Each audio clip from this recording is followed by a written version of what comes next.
ये कहानी एक भयानक जंगल की है दोस्तों, जो मैंने उनके घर वालों से सुनी, जिनके साथ ये घटना हुई। माधोपुर से लेके श्योपुर तक फैले इस जंगल में न जाने कितने भयानक जानवर हैं और भूत प्रेत आत्माएं रहती है। इस बार श्योपुर रक्षाबंधन दीदी के यहाँ पर गया। वहाँ के लोग उस जंगल के बारे में बताते रहते हैं कि इस जंगल में आत्माएं भूत प्रेत रहते हैं। तो मुझे वैसे भूत प्रेतों पे विश्वास है, शायद आप लोगों को भी होगा। तो मैं 15 अगस्त को अपने जीजा जी के कॉलेज में गया, जहाँ के लोग उन्हें वहाँ आचार्य कहते हैं। 15 अगस्त का प्रोग्राम जैसे ही ख़त्म होने लगा, हम लोग घर जाने वाले थे कि वहाँ के पड़ोसियों ने उन्हें घर पर चाय पीने के लिए बुलाया।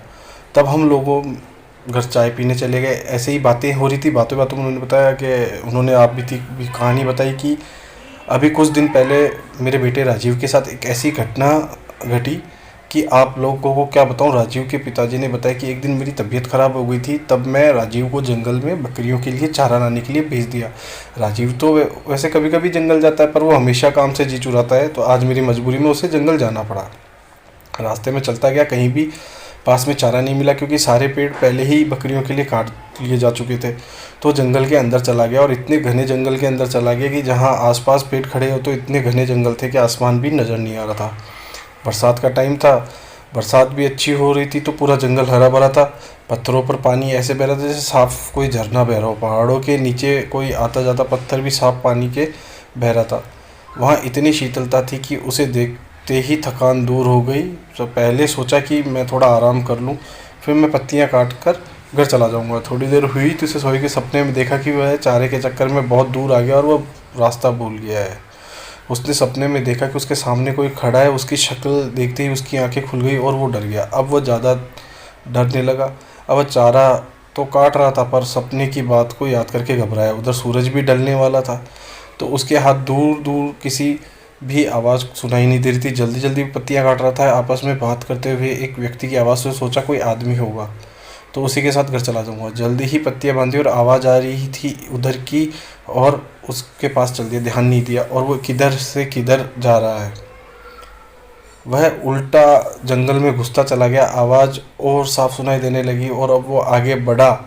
उसने देखा कि दो लोग आपस में बात कर रहे हैं और उनकी पीठ दिखाई दे रही है।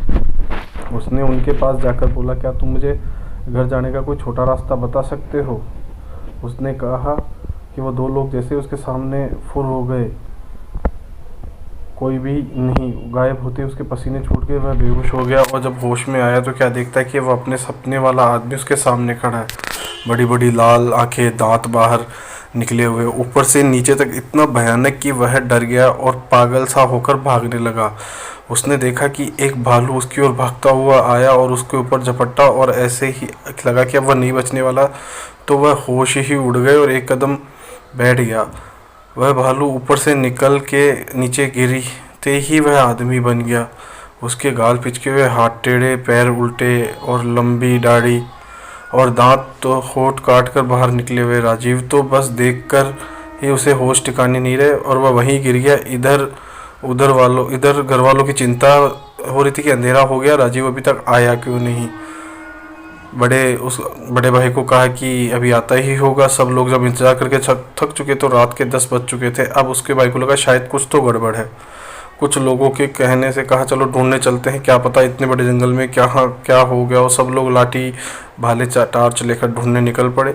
और उसका भाई अपाहिज था, तो एक पैर से ही चलता था, इसलिए उसके पिताजी ने कहा बेटा तू यहीं रुक, मैं अपनी माँ और बहन के पास हम लोग जाते हैं, कुछ खबर होगी तो हम तुम्हें बताएंगे। पूरी रात जंगल में ढूंढते हो गई, उसका कुछ पता नहीं चला। जहाँ तक लोगों को जाते हैं वो सारे जंगल को छान मार लिया। राजीव का कहीं कुछ पता नहीं चला। अभी घने जंगल में जाना ठीक नहीं है, सुबह होते ही चलेंगे। अभी 1 घंटे में सुबह हो जाएगी। सब लोगों ने वहीं बैठकर सुबह का इंतज़ार किया। थोड़ी देर बाद वहाँ सुबह हो गई। लोगों ने कहा अब चलते हैं।